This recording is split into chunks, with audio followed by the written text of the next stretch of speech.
Bien, seguimos con el programa. Estamos en comunicación vía Zoom con el titular del Consejo Profesional de Ciencias Económicas, con José Simonella. Hola José, buenas noches, ¿cómo estás? ¿Qué tal, Eduardo? Un gusto, buenas noches.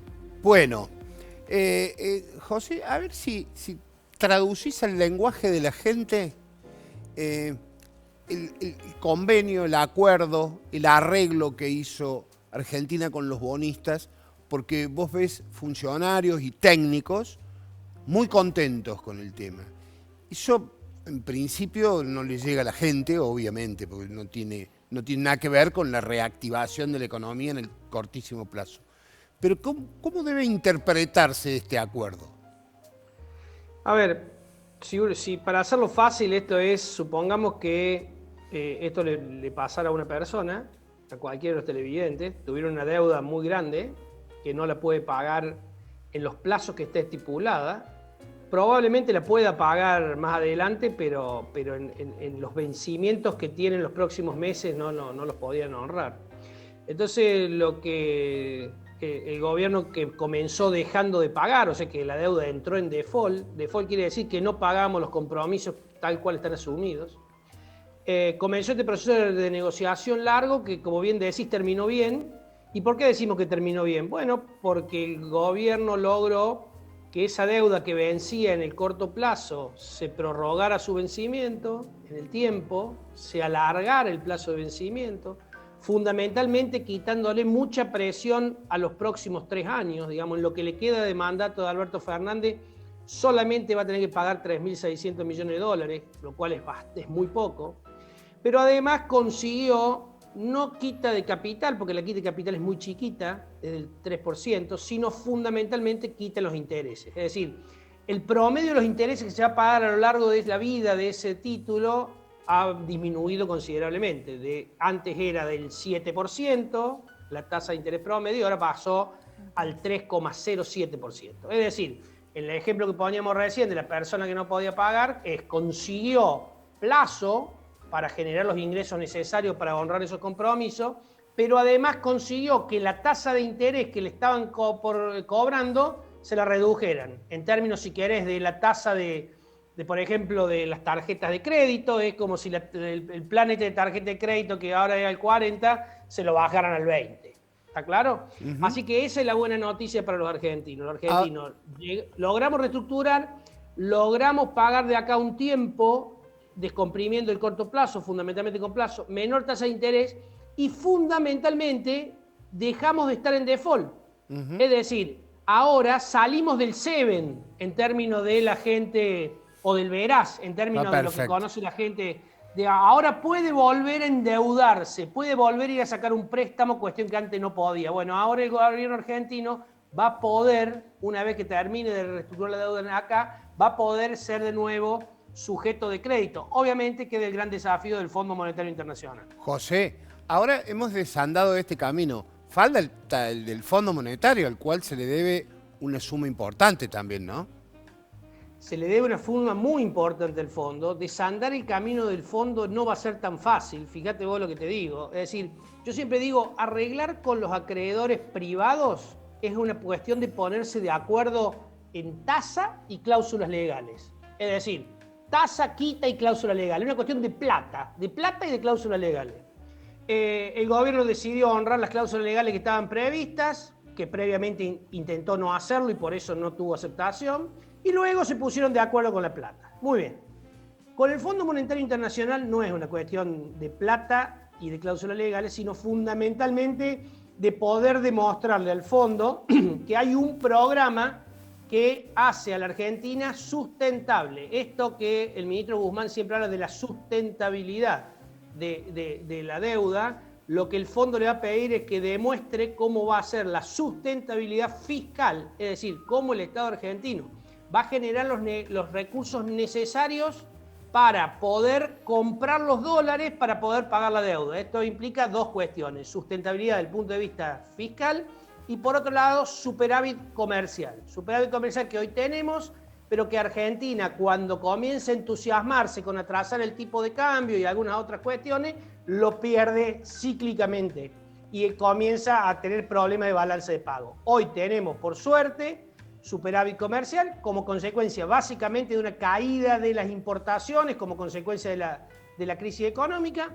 pero que hoy existe. El gobierno, el fondo entonces le va a pedir ese plan que tiene que tener consistencia, digamos, desde el punto de vista fiscal y del punto de vista monetario. Ya no va a ser tan fácil. Y dependiendo de qué le solicite el gobierno argentino al Fondo Monetario Internacional, es decir, qué tipo de programa le solicite, si esta refinanciación que planteó el ministro los otros días cuando anunció el canje exitoso, lo va a plantear como un stand-by, le va a pedir el programa. Y si lo va a plantear como un acuerdo de facilidades extendidas, es un programa mucho más largo, a 10 años, además de eso le va a pedir, por lo general piden, no quiero decir que lo vaya a pedir, pero por lo general piden reformas estructurales. Cuando hablamos de reformas estructurales son impositivas, laborales, previsionales, etcétera, etcétera. Bueno, habrá que ver qué es lo que pide el gobierno como plan de refinanciación, digamos, como propuesta de refinanciación, y qué nos pide el Fondo Monetario a cambio. ¿Cuánto demora la recuperación argentina, si hay recuperación, la situación de este proceso tan feo y tan duro que estamos viviendo, tanto nosotros como en todo el mundo? Bueno, primero para eso, Eduardo, debiéramos saber cuándo termina la pandemia y por ende la cuarentena y por ende la caída de la actividad económica. Argentina lamentablemente venía de 2 años malos, muy malos en términos de nivel de actividad, y la pandemia terminó generando una caída del nivel de actividad como nunca había visto Argentina, ni siquiera en el 2001. Así que la caída del nivel de actividad ha sido muy profunda, la destrucción de empleo está siendo muy importante con riesgo que se profundice. Y para contestar esa pregunta dependen, digamos, hay varias cosas para tener en cuenta. La primera es cuándo termina la pandemia, sin lugar a duda, y la cuarentena. En segundo lugar, cuándo se recupera el mundo y empieza a traccionar productos que nosotros vendemos, que eso felizmente está pasando en el mundo. Se comienza a reactivar la economía, China ya volvió a los niveles prepandémicos del nivel de actividad, Europa y Estados Unidos se están recuperando rápidamente y todo esto está generando, por un lado, una caída del dólar en términos del resto de las monedas, de la canasta de monedas, fundamentalmente contra el euro y contra el yen, y esto hace que el valor de las materias primas aumente, lo cual para Argentina es una buena noticia. Ahora, cuando Argentina termina va a depender de muchísimas cosas, entre otras de la respuesta política que entre gobierno y oposición le deben dar a los argentinos. Argentina tiene múltiples desafíos desde el punto de vista económico para superar esta crisis. Tenemos problemas de déficit fiscal, tenemos problemas de caída de empleo, tenemos problemas de inflación, tenemos problemas de superabundancia de pesos porque el gobierno está emitiendo para poder financiar parte del gasto porque le cayó el nivel de recaudación como consecuencia de la crisis. Hay muchísimos problemas y tenemos pocas herramientas. ¿Por qué tenemos pocas herramientas? Bueno, porque el gobierno, si bien está reestructurando la deuda, todavía no puede salir a los mercados a buscar nueva deuda, porque todavía incluso no terminó el proceso actual, tiene que ver el tema del Fondo Monetario, tendríamos que pagar una tasa que es imposible, hoy el riesgo país de Argentina está en valores impagables, entonces hasta que eso se reestructure, Argentina no puede volver a los mercados a financiarse, se está financiando sí en el mercado local de manera importante, pero no, eso no alcanza. No va a tener buena recaudación en el corto plazo como caída del nivel de actividad, como decíamos recién, y por otro lado no puede seguir emitiendo a la velocidad que lo viene haciendo porque generaría una espiral inflacionaria imparable o una presión sobre el tipo de cambio muy grande. Sobre el tipo de cambio tiene otro problema que es la brecha entre el dólar oficial y el dólar libre, entendido como dólar libre no al dólar blue, que es un dólar ilegal, sino al dólar legal, que es el dólar en la bolsa, y que el gobierno aspira ahora con los canjes de bonos poder influir sobre ese tipo de cambio, pero eso sería una cuestión más técnica para explicar en otro momento.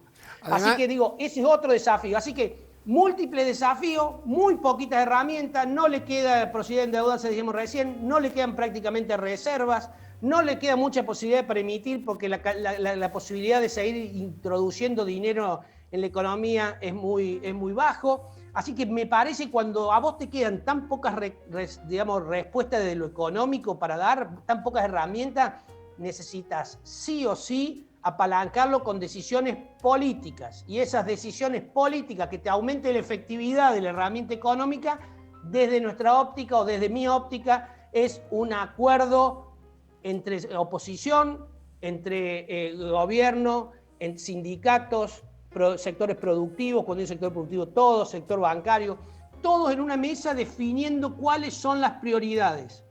Cada vez que van estos proyectos, digamos, sueltos, como voy a grabar a la riqueza, logra que un montón de argentinos pidan residencia en Uruguay y se vaya gente que tiene capacidad contributiva en Argentina, que está contribuyendo en Argentina, pero lo que es peor, nos está pasando que incluso empresarios locales, además de argentinos, están buscando radicarse o ya se están radicando en Paraguay, llevando trabajo argentino, inversión argentina a nuestros países vecinos. Así que me parece que hay muchísimos desafíos fundamentalmente para brindarle tranquilidad. Esto que Guzmán permanentemente en sus discursos lo utiliza la palabra, queremos tranquilizar la economía.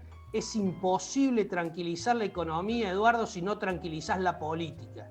Entonces, primero hay que tranquilizar la política, hay que definir los objetivos claros y hay que definir si queremos privilegiar el trabajo y la inversión, y tenemos que trabajar para eso. No podemos tener, digamos, reformas tributarias pensadas en mejorar la recaudación, creando nuevos impuestos, cuando en el mundo la respuesta es al revés.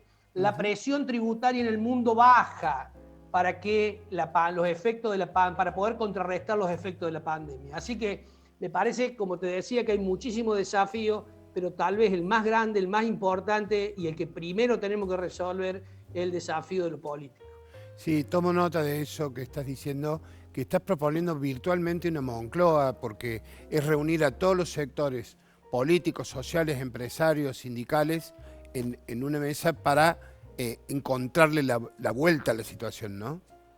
Es que, Eduardo, así como en la pandemia nadie se salva solo y todos dependemos de qué le pase al otro, en esta pandemia económica en la que estamos, tampoco nadie se salva solo.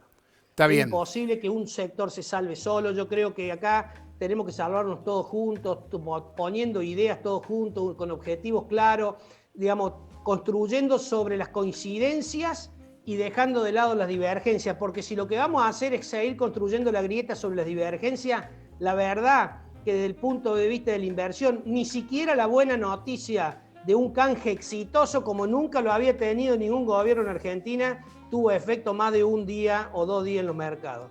Hoy los mercados siguen con la preocupación, hoy los mercados siguen cayendo, cuando en realidad días después de que se anunció el canje, los mercados obviamente festejaron. Y tal vez los mercados, vos decís, pero los mercados siempre te lo imaginaba un gordo con habano sentado en Wall Street. Y la verdad que los mercados, y más en estos mercados como los nuestros, los argentinos, lo hace la gente todos los días. Y el caso más patético, digamos, o más patente, sería el de la compra de dólares minorista, que tanto problema le está generando el gobierno, e incluso tantas divisiones internas en cómo atacar ese problema. Es decir, por un lado, tenemos solamente la posibilidad los argentinos de comprar $200, y esto le está infringiendo un daño a las reservas realmente muy importante, que va a hacer que el gobierno en el corto plazo deba tomar alguna medida al respecto, ¿no? Así que vos te das cuenta que, en fondo, cuando hablamos de mercado, hablamos de todo. Cuando hablamos de mercado, hablamos de los minoristas que van a comprar dólar ahorro para ahorrarlo, pero también de los minoristas que van a comprar dólar ahorro para hacerse la diferencia de los 5.000 o 6.000 pesos, porque compran en el mercado formal y lo venden en el mercado informal. Cuestión que está prohibida, pero todo el mundo lo hace. El gobierno sabe que lo hace y el ministro dice que obviamente es una forma de alimentar al mercado paralelo para que no siga subiendo. Pero además, José, querido, me quedé sin tiempo. Bueno, me quedé sin tiempo, lo siento muchísimo. Ha sido un placer hablar con vos. Tengo otro bloque más con los invitados y ha sido muy claro y muy didáctico, como siempre, ¿eh? Te dejo un gran abrazo.